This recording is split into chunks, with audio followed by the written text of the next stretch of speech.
میں چھٹیوں میں پر اپنی بہن کے گاؤں چلی گئی جس کی شادی 6 مہینے پہلے ہوئی تھی۔ مجھے بچپن سے چھپ کر امی ابو کا سین دیکھنے کا شوق تھا۔ کئی مرتبہ امی نے مجھے اس کام کی وجہ سے مارا بھی تھا، لیکن میں پھر بھی نہیں مانتی تھی۔ تو جب کہ میری بہن کی شادی ہو گئی تھی اور میں ان کے گاؤں گئی تو میرے دل میں اپنی بہن اور اس کے شوہر کا سین دیکھنے کی حسرت پیدا ہوئی۔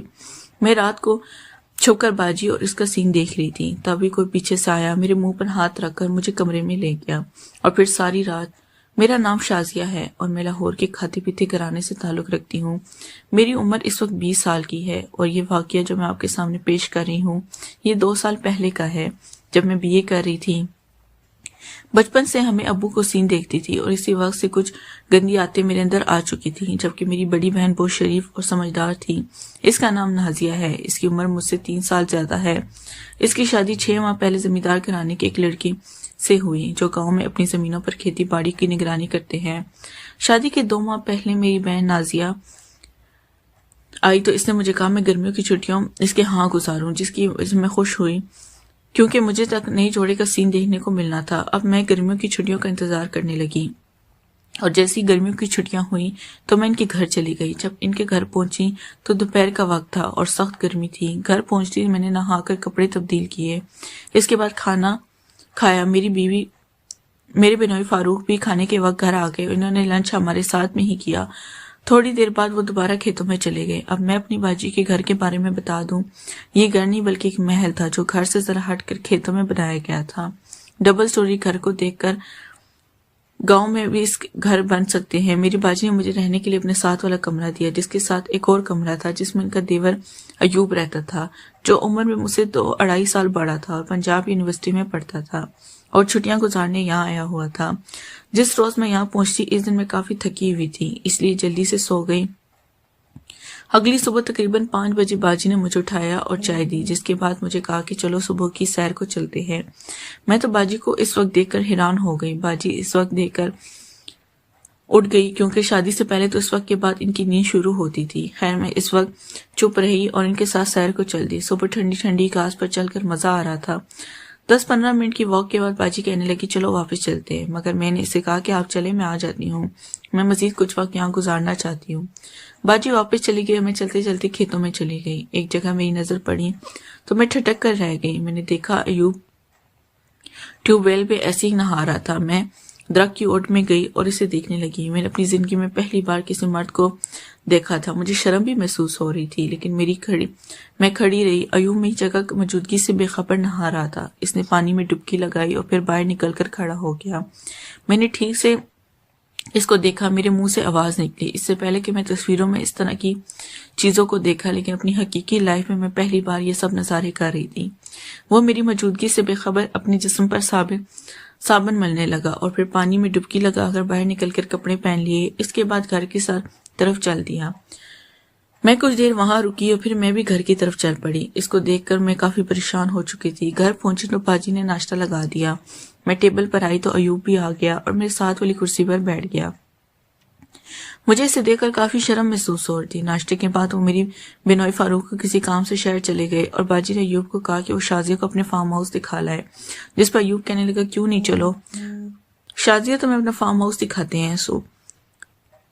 میں دیکھنے کے بعد مجھے اس کے پاس بیٹھنے پر بھی شرم محسوس ہو رہی تھی۔ اب باجی نے تو مجھے اس کے ساتھ جانے کو کہہ دیا تھا، آپ اندازہ کر سکتے ہیں کہ اس وقت میری کیا حالت ہوگی۔ خیر میں نے انکار نہ کر سکی اور اس کے ساتھ بولی ہم لوگ پیدل فارم ہاؤس کی طرف چل دیے۔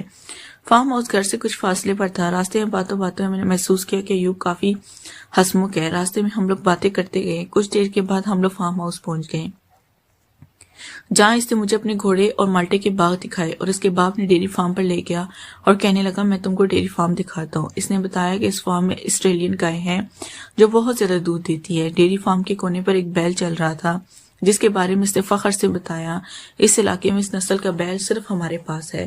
اس کو خریدنے کے لیے لوگوں نے ہمیں لاکھوں روپے کی آفر کی، لیکن ہم نے انہیں فروخت نہیں کیا۔ ابھی باتیں کر رہے تھے کہ بیل گائے کے پاس گیا اور اچانک اس نے گائے کی دم کو سونگنا شروع کر دیا۔ تھوڑی دیر کے بعد وہ بیل اپنے کام کے لیے تیار ہو گیا اور وہ گائے کے ساتھ شروع ہو گیا۔ میں یہ سین دیکھ کر بہت شرمندہ ہوئی۔ ایوب نے کہا چلو مجھے گھر جانا ہے۔ کیوں، کیا ہوا؟ ایوب نے پوچھا۔ یہ سب کیا دکھا رہے ہو تم مجھے؟ یہ سن کے ایوب کے چہرے پر ایک مسکان آ گئی اور وہ کہنے لگا ارے اس میں کون سی بات ہے، سانڈ کا کام ہے، وہ گائے کو نہیں کرتا تو دیکھا نہیں تم نے، وہ اپنا کام کر رہا ہے۔ بیل ابھی تک لگا ہوا تھا، اوپر چڑھا ہوا تھا۔ ایوب اس کی طرف دیکھ رہا تھا۔ یہ سب کچھ میری برداشت سے باہر ہو رہا تھا، اس لیے میں وہاں سے واپس چل دی۔ ایوب بھی ساتھ ہو گیا اور کہنے لگا یہ نیچرل بات ہے۔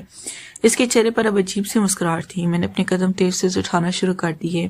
ایوب نے بھی اپنی رفتار بڑھا دی اور چلتے چلتے کہنے لگا دیکھو شاید یہ نیچرل بات ہے، انسان بھی یہی کچھ کرتے ہیں۔ میں خاموشی سے چلتی رہی، گھر آ کر اپنے کمرے میں چلی گئی۔ کمرے میں جا کر میری خراب ہونے لگی۔ صبح صبح ایوب کو دیکھنے کے بعد اب بیل اور گائے کے لائیو شو دیکھ کر میری ٹانگیں کٹ رہی تھی۔ مجھے نہیں معلوم مجھے کس وقت نیند آ گئی۔ دوپہر کے وقت باجی نے مجھے اٹھایا، میں نے دوپہر کا کھانا کھایا اور شام کو فاروق بھائی بھی آ گئے۔ ہم لوگوں نے مل کر کھانا کھایا۔ اس دوران فاروق بھائی کہنے لگے شازیہ یہاں کی زندگی بھی عجیب سی لگی تھی، تم کو یہاں لوگ صبح صبح اٹھ جاتے ہیں، رات کو جلدی سو جاتے ہیں۔ کھانے کے بعد میں اپنی باجی فاروق کے بھائی کے ساتھ کمرے میں چلی گئی، جبکہ ایوب باہر گیا، شاید وہ سگریٹ وغیرہ پینے کے لیے باہر گیا تھا۔ میں اپنے کمرے میں آ گئی۔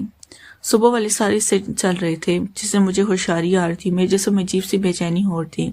کچھ دیر بستر پر لیٹے سونے کی کوشش کی لیکن نیند نہیں آئی، جس پر میں نے سوچا کہ باہر چل کے تازہ ہوا کچھ دیر کے لیے چہل قدمی کرتے ہیں۔ یہ سوچ کر میں اپنے کمرے سے باہر آ گئی۔ گھر کے چاروں طرف برآمدہ تھا جس میں تمام بلب آف تھے۔ برآمدے میں چہل قدمی کر رہی تھی کہ باجی کے کمرے کی کھڑکی کے پاس پہنچی تو اندر سے کچھ آوازیں سنائی دیں، جس پر میں کھڑکی کے پاس چلی گئی۔ کمرے کے اندر نیلے رنگ کا زیرو بلب چل رہا تھا۔ میں نے دیکھا کہ فاروق بھائی بیڈ کے پاس کھڑے، انہوں نے دھوتی پہن رکھی تھی، جبکہ میری باجی بیڈ پر بیٹھی ہوئی تھی، انہوں نے شلوار قمیض پہنی تھی۔ فاروق بھائی نے باجی کا بازو پکڑا، اٹھایا اور کہنے لگے میری رانی آج تو بہت خوبصورت لگ رہی ہو۔ باجی نے کہا آہستہ بولو، ساتھ والے کمرے میں نازی ہے، وہ سن لیے۔ فاروق بھائی بولے وہ سو گئی ہوگی، تم اس کی فکر نہ کرو۔ پھر وہ پیار کرنے لگے اور میں چھپکے سے اپنے کمرے میں آ گئی۔ اگلی صبح میں واک کے لیے نکلی تو اس جگہ جا کر رو گئی جہاں ایوب کو نہاتے ہوئے دیکھا تھا۔ آج بھی وہی موجود تھا اور نکر پہنے ہوئے تھا۔ وہ اپنے جسم کو تیل کی مالش کر رہا تھا۔ میں ایک درخت کی اوٹ میں کھڑی ہو کر اس کو دیکھنے لگی۔ اس نے جسم کے بعد نکر میں ہاتھ ڈالا، اندر بھی تیل کی مالش کرنے لگا۔ اس کے بعد اس نے نہانا شروع کر دیا۔ آج اس نے نکر نہیں اتاری تھی۔ میں گھر کو لوٹ آئی اور ناشتے کے بعد کمرے میں آ گئی۔ اس رات بھی کھانا معمول کے کھایا، مجھے دکھایا، اپنے کمرے میں آ گئی۔ مجھے نیند نہیں آتی۔ تھوڑی دیر کے بعد میں پھر باہر آئی، اس کھڑکی کے پاس کھڑی ہو گئی جہاں سے فاروق بھائی کی آواز آ رہی تھی۔ آج بھی ان کا کام جاری تھا۔ میں ان کو بغور دیکھ رہی تھی۔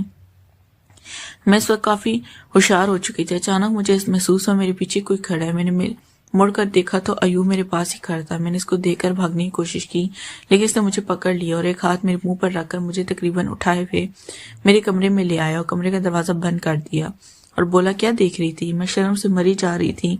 میں نے اپنے دونوں ہاتھوں سے اپنا منہ چھپا لیا۔ چند منٹ بعد آہستہ سے بولے اس میں شرمندہ ہونے والی کون سی بات ہے؟ تمام مرد اور عورت یہ کام کرتے ہیں۔ مرد کا کام ہے اپنی عورت کا خیال کرنا اور اب ایسی خیال میں تمہارا رکھوں گا۔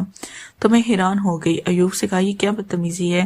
وہ میرے پاس آنے لگا۔ میں نے جب اس کو خود سے دور کرنے کی کوشش کی تو مجھ سے کہنے لگا تم پریشان کیوں ہو رہی ہو؟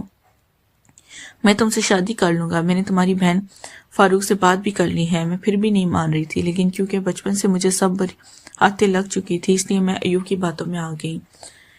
وہ میرے ساتھ سب کچھ کرتا چلا گیا اور میں خود بھی اس کا ساتھ دینے لگی۔ پھر جب میں وہاں سے ایوب مجھے استعمال کرتا رہا، مجھ سے شادی کرے گا، اس کا ساتھ دیتی ہے۔ پھر میری چھٹیاں ختم ہو گئی اور میں شہر اپنے گھر آ گئی۔ ایوب بھی وہاں سے کالج کے لیے چلے گئے۔ وہاں سے آنے کے بعد میرے اندر کافی تبدیلیاں آ گئی۔ ایک لڑکی عورت بن کر واپس آ گئی تھی تو میری امی کو مجھ پر شک ہونے لگا۔ پہلے کچھ دنوں تک ایوب سے میری فون پر بات ہو جاتی تھی لیکن پھر مجھے اگنور کرنے لگا۔ میں پریشان ہو گئی اور گمسم رہنے لگی۔ مجھے سمجھ نہیں آئی تھی کہ میں کیا کروں۔ نیکسٹ پارٹ کے لیے چینل کو لازمی سبسکرائب کریں۔ شکریہ۔